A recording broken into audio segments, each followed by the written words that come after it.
As a chief scientist, the more challenging part would not be that you are working in the science, but it's more about keeping the team together and making them focused on one particular uh, objective, because the whole team has to work for one piece of uh, um, objective, or the focus point would be very clear in the startup, which is different in academia, or it is difficult for a researcher also to be like that. We get distracted in several things normally as a researcher. When we are developing some product, we may get several ideas.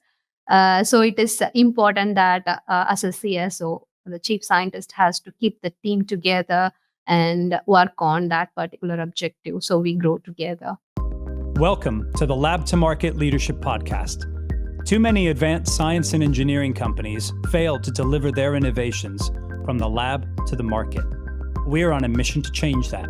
My name is Chris Reichhelm, and I'm the founder and CEO of DeepTech Leaders. Each week, we speak with some of the world's leading entrepreneurs, investors, corporates, and policymakers about what it takes to succeed on the lab-to-market journey. Join us. If you're an academic, or if you're a senior researcher inside a university and you're thinking of joining an advanced science or engineering, deep tech startup, then you need to listen to this week's podcast.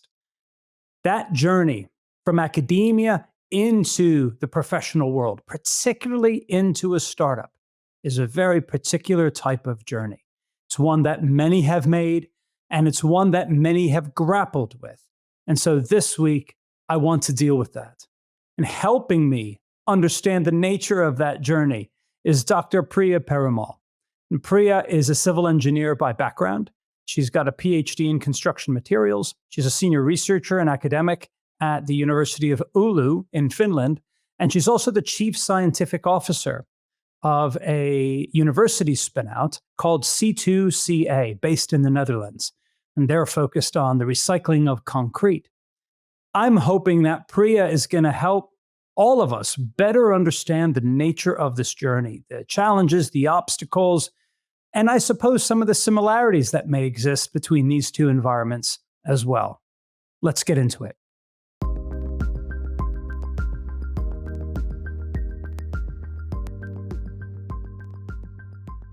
Priya, so many lab-to-market companies start life inside of universities. And the nature of what they're doing, that's not surprising. If you look at the nature of the talent that's inside so many of these companies too, you find a lot of people from research who started life inside of universities. And you've had that journey too.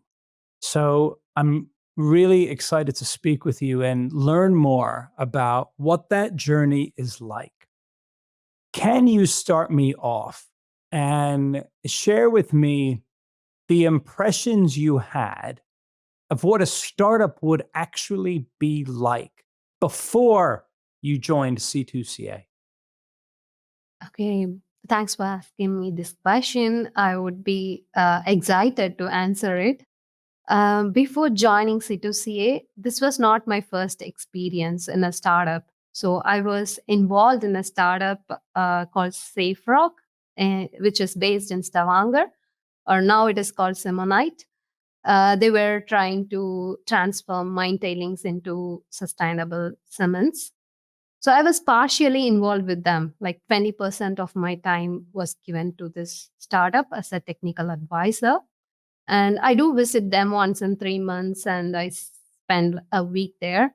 So this was a very great opportunity for me to start with. So I just got an insight like how a startup life is. But like you may know, not every startup are same, right? So in Semonite, they had a dedicated lab and they had many researchers already working there. So to me, it didn't look anything different from what I used to do in university as an academic.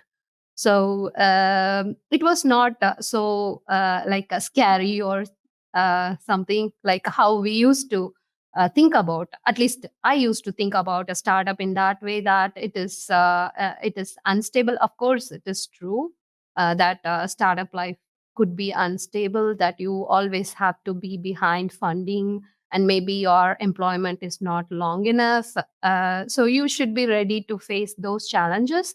But also the reward is high, right? When you go successful, then it is also personal, and you feel it like, okay, this is my success. Unlike in corporates, where it is like a big group of people, and maybe when something happens as a big success, you may not feel it personally. But being in a startup with few people, working in a team, it's like a family. So you just being like 4 or 5 people in the initial stage, with one aim, and you all are putting too much effort on that, and then you create something, and you see the impact of that. That's so rewarding. I can't say So it more. It's wasn't, more like you have to yeah, experience it.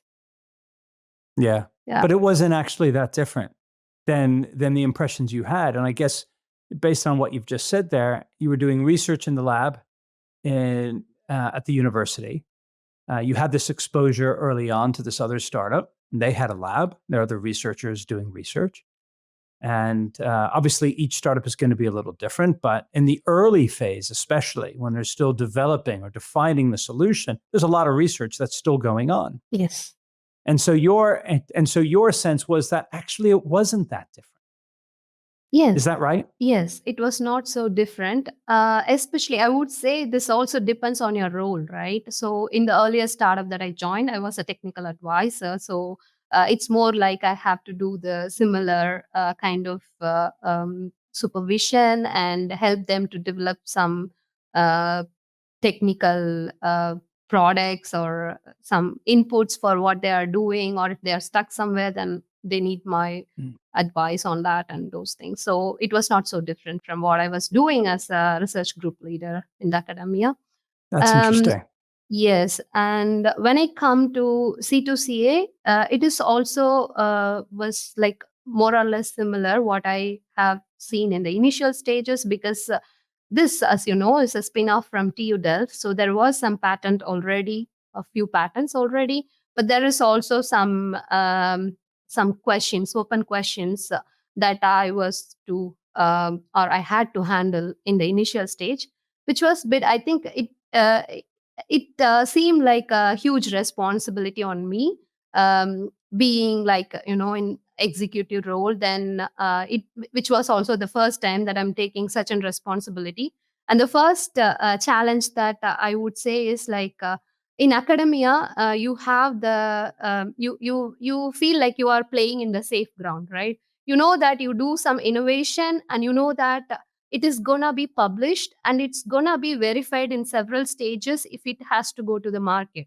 But when you are in a startup or any industry, you say, you do something, you say something, it's gonna be there in the market soon.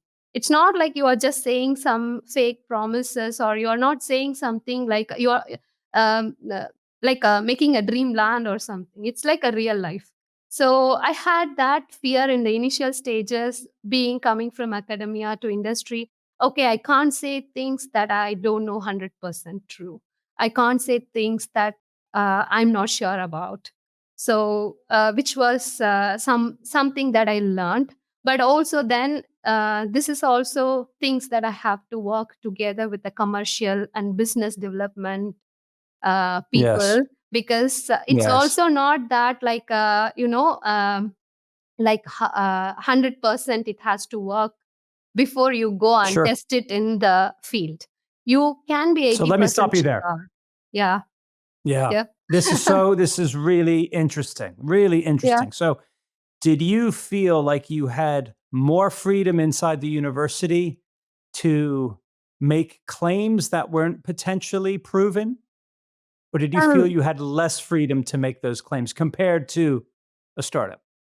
I would say that yes, in university, at least the preliminary studies, what you do before going to the main experimentation. Yeah, you can take chances. You can take chances, and you can always also report that it failed, and you can always say that, okay, at this setup and this laboratory condition, this worked, but maybe it is not possible to be used in any other different situations. when you are in industry, you should be sure that it's gonna work in any situation. And when you are promising your clients, then you have to be sure, because it's also your reputation, right? You cannot promise things that Of course. you are not sure about. Yeah, yeah. Mhm. So let me ask again. So the point you're making, I think, is an excellent one here. If you're going to be making claims to clients around the performance of a particular material or a platform or whatever it is, you have to be sure of your claims if you want to if you want to win their trust. Exactly. How you also though need, so does that limit how much communication you're going to have with clients about your technology in the early phases? Mhm, Because you're still exploring, you still have to research mhm. and explore and make your hypotheses and feel comfortable to make mistakes. Yeah. How do you get that balance right?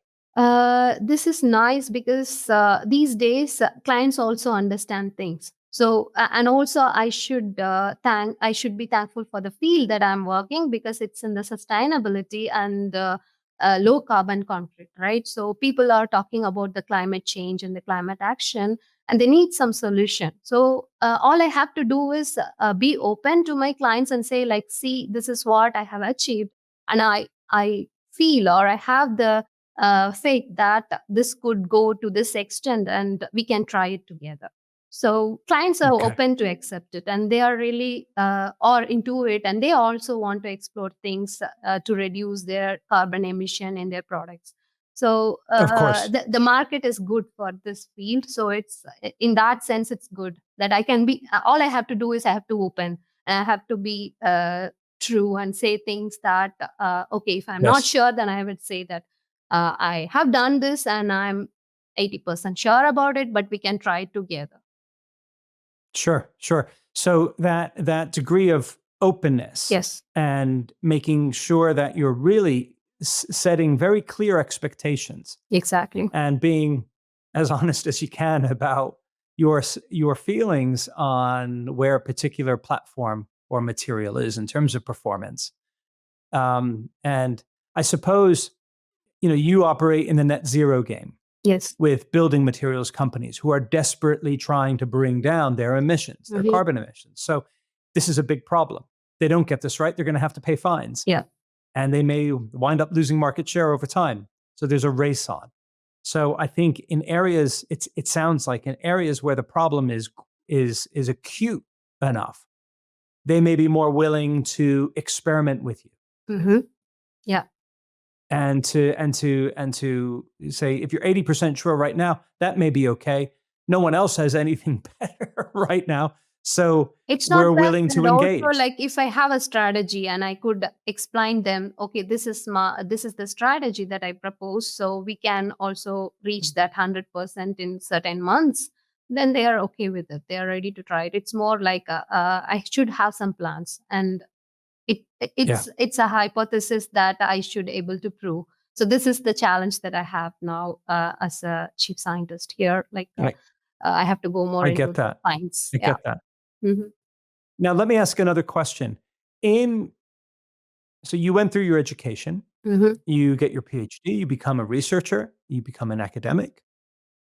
Where do you learn how to do the kind of research that is going to be relevant at the commercial level?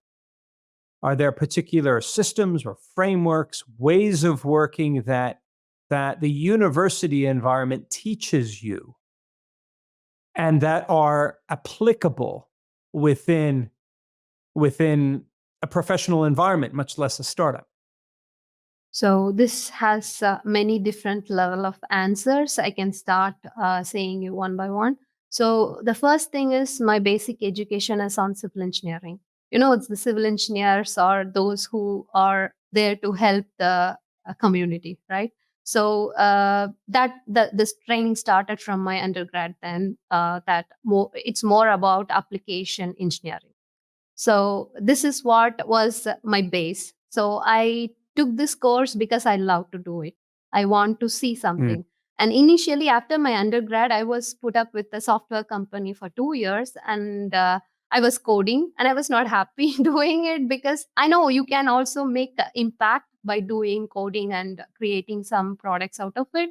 So for me, from the early stage, I get enthusiastic to see the things physically when I do something to the community. Either I build a bridge, or I build some irrigation system or something. I want to see things happen in my eyes, or I should feel it. Mm. So I had to quit that because I was not so happy about just having a computer and Mm. coding. And then I took up the research because I want to also educate myself to do things that would help the community, because I felt like I need to acquire more knowledge. And Mm. during those days, I was doing my PhD in Indian Institute of Technology, Madras, that's Chennai. And professors there, they always insist on practical applications. It's not just like, research. I was doing my PhD together with a mining company, so it is more about that they want to apply that solution in the company. So it's always like all my research was application oriented. And then I came to Europe, and it's so awesome in Europe. Even if you apply for a funding, you always have to prove to the funding agency how it is going to be practically helpful for some industry. Or it is even better if you already have a industrial partner in your proposal. So researchers all are always trained in that way. Of course, there are also some funding that gives you freedom to do basic science, but most of the fundings for the academicians come for practical applications. So I am, or I still am blessed to get such fundings to do something that I'm passionate about, which is to give back to the society and to do something impactful to the society. All my life, I have been trained to do this thing. So it was not so difficult for me to adapt to this condition. Yeah. Yeah. But the point you're making there is on the education is that you're partnering very early on with, you're trying to make it applicable. And Mm-hmm. so, and then you're partnering with other organizations, Mm-hmm. private companies. And are they teaching you the ways? Are they teaching you how you apply your understanding in ways that they would recognize? So when you're trying to bring innovation to market, you need to be researching in a particular way. You need to be documenting things in a particular way. There are certain systems you need to be followed. You need to follow that they will recognize. Is that what they're teaching you? See, Krish, this is also something like based on your personality. So there are also academicians and scientists who are happy to be in academia and want to do things that fetch you a better position in academic role, which may not Hmm. need you to think in a way that you will be using your applications practically in the industries, right? And they need to prove something so much into the basic science, or they have to go in depth into the research. But as a person, I am interested in doing things that practically is applicable. So it is also the personality. So it's not, I mean, somebody trained me to do it, or the industry is asking me to do it. It is a thing that excites me, that I want to do I things understand that that. is, yeah, yeah, yeah. I understand that. But the ways in which you do research, let me ask the question a different way.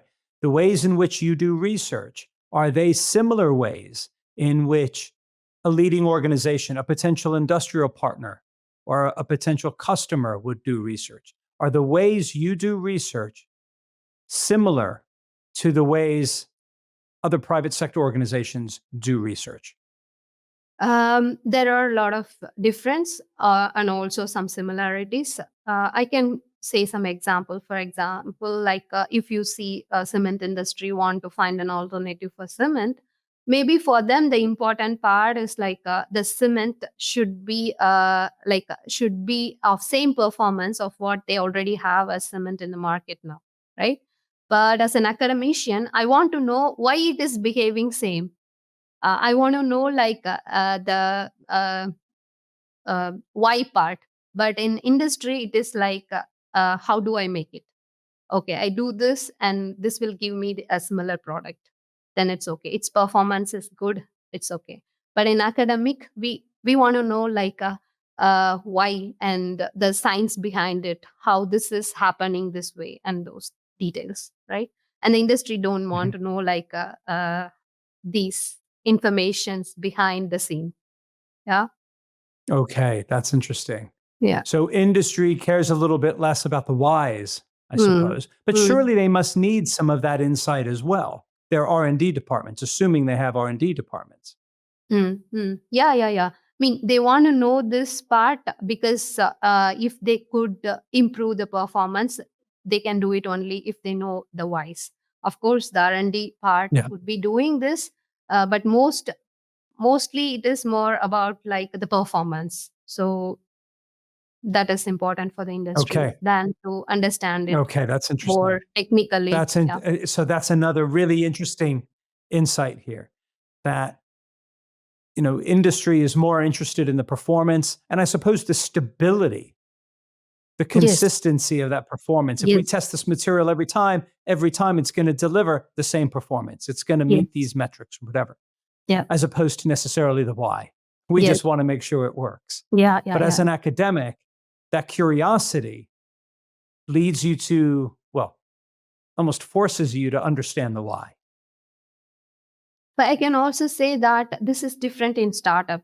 I s- I see that startup also works both as an academic and also as industry. So they want to know both like why Mhm. and also the hows, because they need to always convince the investors, right? They don't have their own money as like an corporate that they can go and introduce a new product. So they always have to convince their investors.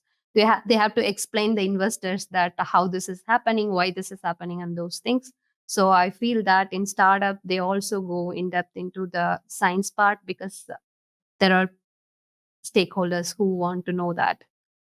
Yeah, And the investors often have science or technical backgrounds. And so exactly. they want to understand some of the basics around the whys, Yes. as opposed to some of the corporates, I guess, who just want to understand, who want to be convinced that it works. Mm-hmm. Mm-hmm. That's that's interesting.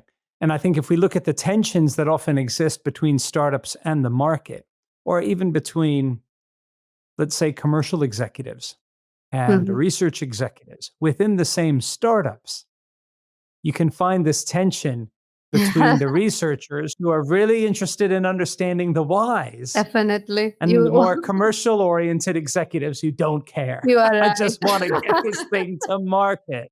Yes, yes, yes, So yes. But it's a it's much needed. Both I would say both are very important because for me, before joining a startup or any industry, I always feel as a scientist that I should know 100% that this works. And being a person who's enthusiastic about applying my results in the market, I always want to know like several level of testing is needed before I apply it in the market.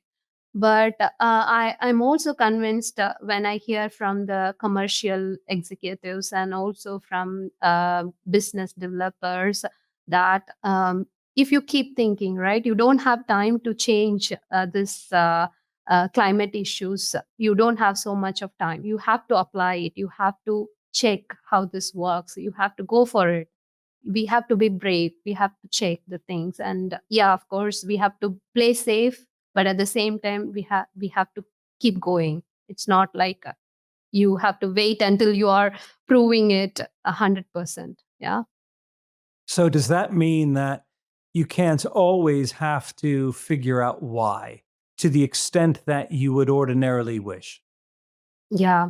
And there is always option that you can go from the applications that don't or they are not so difficult to change. For example, in my field, we can go for like pavement blocks, which is not a structural element, so it don't affect anything if we are trying something new or a new material in such cases. So we get some insights like how it performs in different climates and things. So yeah, we have to go Mhm. for it. Yeah. Yeah, yeah, that's a really interesting discussion, Priya. Tell me a little bit. Let's move on a little bit. Tell me a little bit about the role of chief scientist Mhm. within a Uh, startup. What is the as you understand it, you're living it because you're currently a chief scientist. What is the role of chief scientist within a startup? I can define it that way that you should be a seller of your technology. So for me, my role is like as it is like a beginning stage of the startup. I can't say that it is just a CSO role. For me, I will be in business meetings, and I'm also doing the technology development, and I'm also then in the investor meeting pitching the idea. So it's more like selling the technology that we develop in in the firm, right? So that is what I'm doing. Okay. But I do also have communication with the academic partners, and I do have my own team with a few researchers working for me in different academic universities. So it's also about collaboration with the different research and development labs. That's also part of my job. And also then bringing funding to develop further technology. So I write proposals for European Union funding or some local governmental funding. So this is more also I do in academic field, right? And also Yeah. I felt like when I started this job, I started feeling like the academic job that I did was also like a startup, at least in Finland. Because in academia in Finland, you don't get a salary from the university. You have to bring your own salary. So it's more like I I was didn't know running a, that. yes, it is more like I was running my own startup. So I have to bring salary for myself and also for my team members. So I keep writing funding proposals to the European Union and national funding. So then I have to be like running a startup. So it looked more That's similar. that's really interesting. Yeah. So you had this almost self-employed Yes. type status within the university. You've got to you're the only way you're going to eat is if you secure grant funding. So you've got to secure the confidence and the interest Mm. of these bodies who are, handing out grants, interested in research, interested in applying that research to specific areas. You've got to find those Yes. and then and secure that finance. That's really interesting. This is And specific that's very, in spiritually, that's very akin to a startup too. yeah, yeah. So I always had this feel it's like running a startup also in academia, because I do the similar like technology development Yeah. together with industries, and I have my own research team which I bring funding for their salary. So it's more like having my own startup. Yeah. Okay. So you've got your own team. So to go back, so the role of chief scientist for you, you're developing the technology. Mm-hmm. Still, it sounds like so in that respect, it feels a bit like a CTO role too. Yeah. Uh, so you're developing the technology. You are sitting in on business development meetings, Mm-hmm. listening to what partners, potential customers have to say, giving them confidence about the direction you guys are headed in technologically. You are supporting the financing process. And then you are collaborating with the different researchers, not just within C2CA, but within the universities of which you're associated, That's right. to I suppose marshal their efforts and resources so that it benefits Mm-hmm. the company in some way. That's that's a lot of work. Yep. That's a lot of activity, but I can see how actually blending technology development with some of those areas is beneficial. Yeah, yeah. It's so interesting also for me to have this role, because I got to know a lot of people from different other industries as well after getting this role. Like my contacts Mm. with the different cement industries. Not only that, but also investors. I really value those communication with the people who are in R&D or investors from the different industrial sector, which increased my skill set also about like negotiation and pitching, and Mm. my confidence on talking about my technology. And yeah, these are something I acquired new after getting into startup. Yeah, I would say like also in academia, what happened was like I was in this role in Finland as an academic researcher for like 6 years. And I know, like I said, that there are its own challenges, like bringing in money and having your own team. And to grow in academia, then you have to keep running for this funding, and there is no limit like how many funding you need or how many people you have to have in your group, or how many articles you have to publish in a year. So there is always this rat race, you can say. You keep Yeah. doing it, right? But at some point you also get saturated or comfortable with that what you were doing. And I'm a person also like always looking for challenge, or I don't know how other people might see, like she always bring or go for some trouble. So I I like to or I wanted to explore something new and challenging. And C2C didn't disappoint me on that. So it kept Well, me you did that. yeah, yeah. No, It- that's great. yeah. That's really great. How did, from these different interactions you've had with these different stakeholders, uh, some of which you wouldn't get if you were focused exclusively on research within a university. How did these interactions change your view of the technology development process, if at all? Hmm. So when I'm in academia, I do work with industries, but it's like I'm developing some product for a different industry, right? So they are like my Mm, clients, and I'm developing a product for them. And most probably we will be having a project together, and maybe they will be either developing a pattern or just getting a consultancy work from us. But in this case, I am the person who is developing a product, and I'm selling my product, not my just my knowledge or idea of developing a product to somebody. So it's like you have the chance to develop your own product, and also you're pitching on or you're telling about like how good it is and how impactful it is the to the investors. And it gives you a, a great feeling that how people are valuing your product as an investor. And so that's different from what I have been dealing as an academician, right? So people come with requirements when they come to me as an academician, that, okay, I have a problem with this product, and do you have a solution? Would you like to develop some product out of our materials and this and that? But here, I define my product. I have the freedom, like, okay, which direction I want to take my startup, and which type of field I want to create an mm, impact. Yeah. mm. Yeah. So, yeah, that's interesting. So, if I can summarize, inside the university, people are coming to you because of your expertise, but also for your capability, Hmm. the capability of you and your research team. Yep. They want to buy that service Hmm. from you for their benefit.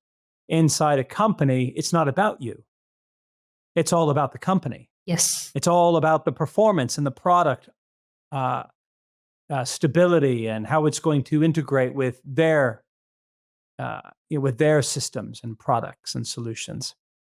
Um, and so, does that make you sharper as a does that make you more ruthless Um, in some of your decisions and in some of your thinking around what's going to work and what's not going to work? mm, Does it make you more impatient?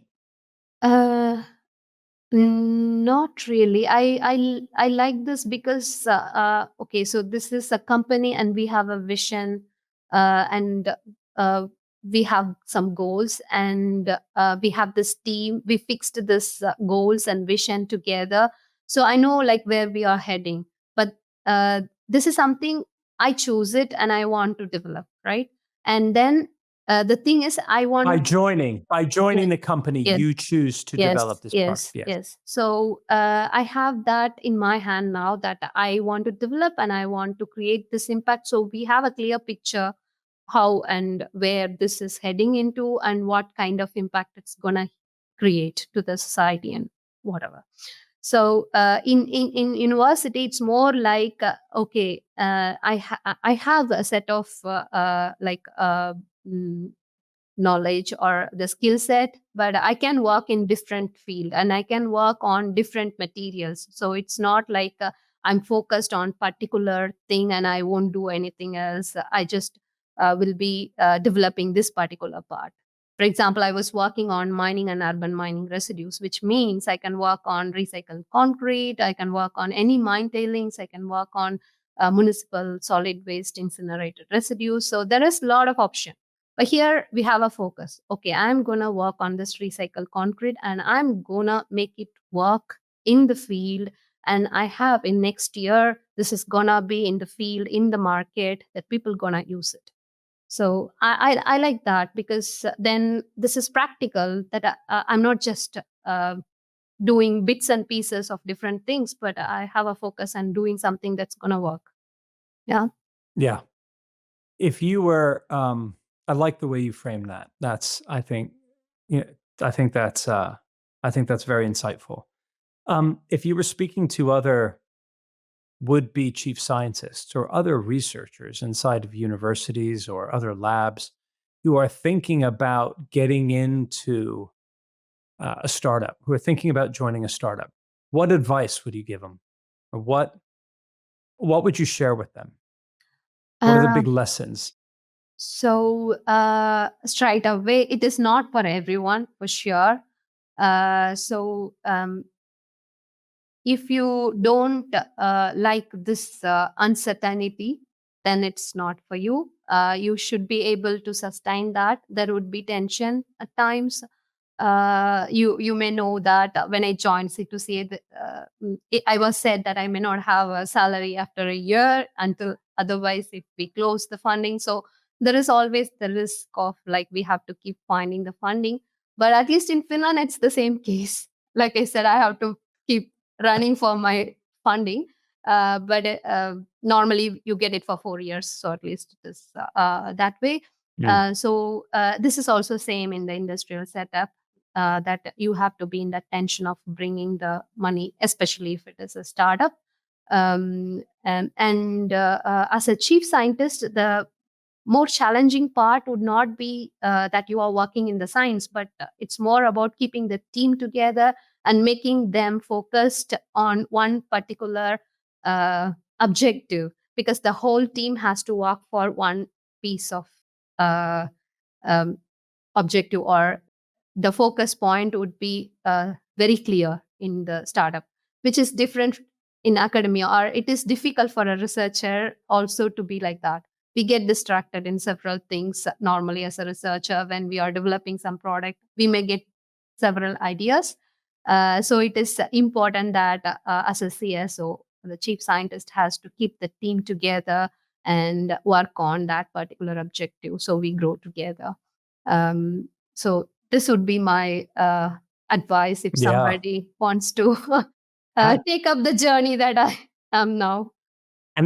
and how do you, so again, I love that last point you've just made, because from many clients over the years, I have heard how difficult it is to keep researchers focused on the core objectives.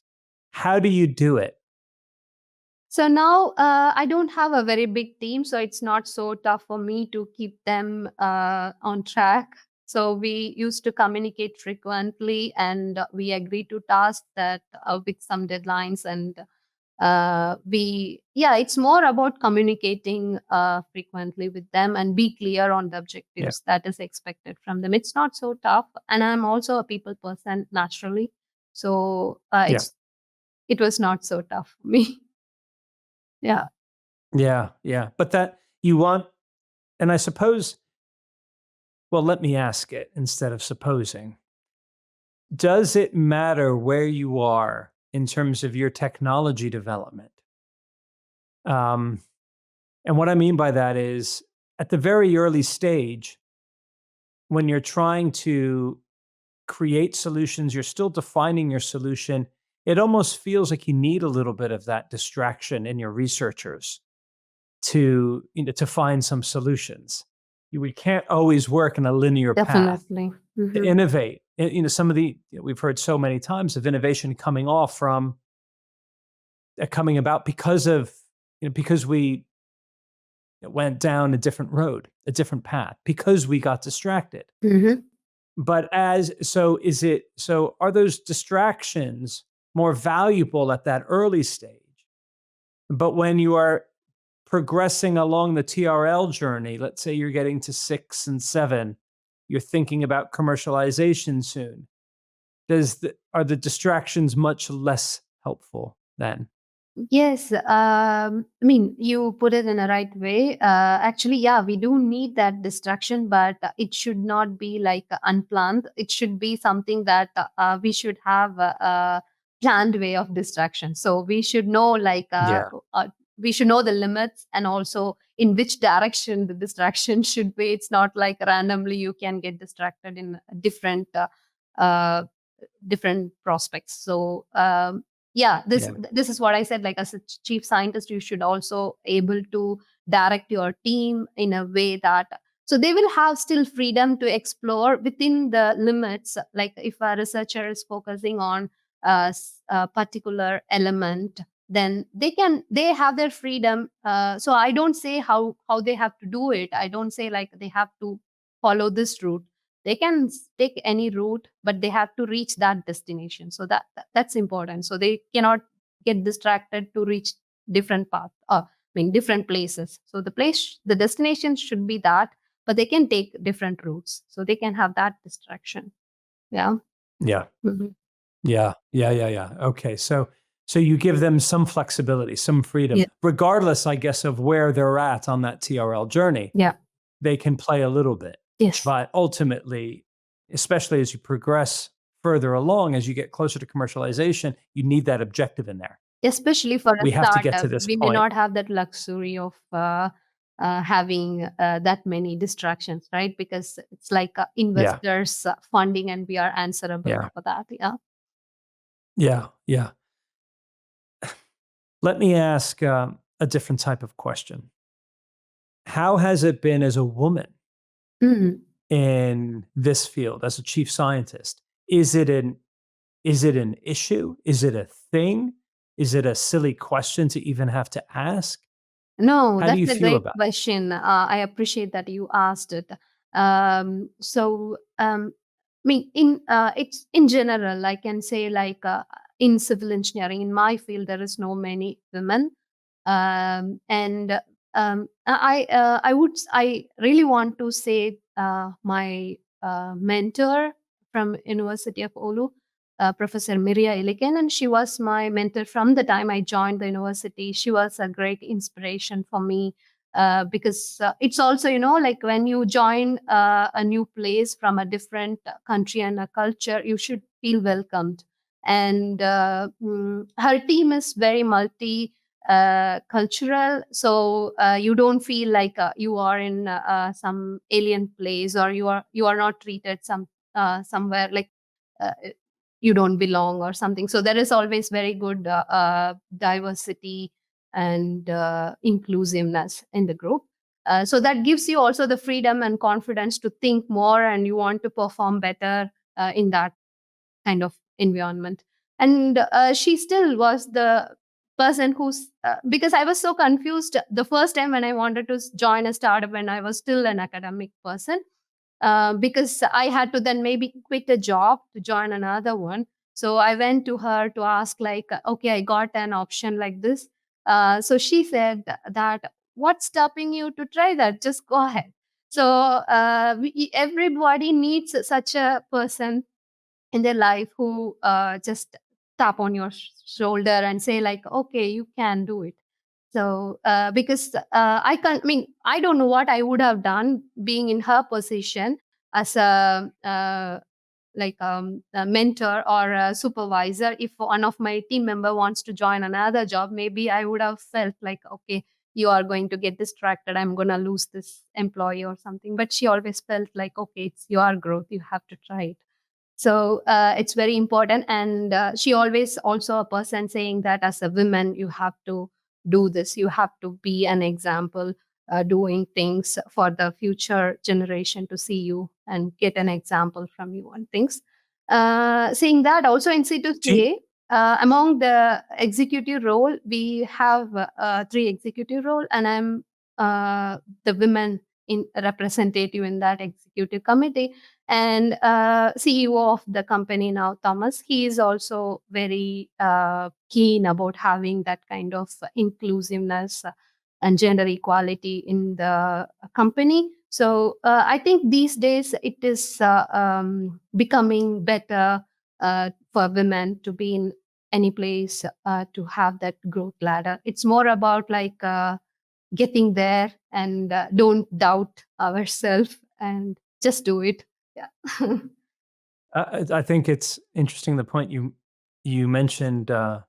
It's about being a role model, Yes. because we're still not there in terms of the in terms of the distribution of diversity Yeah. Yeah. across these different fields, particularly in engineering. Yes. It's still heavily dominated by men across all different sectors. But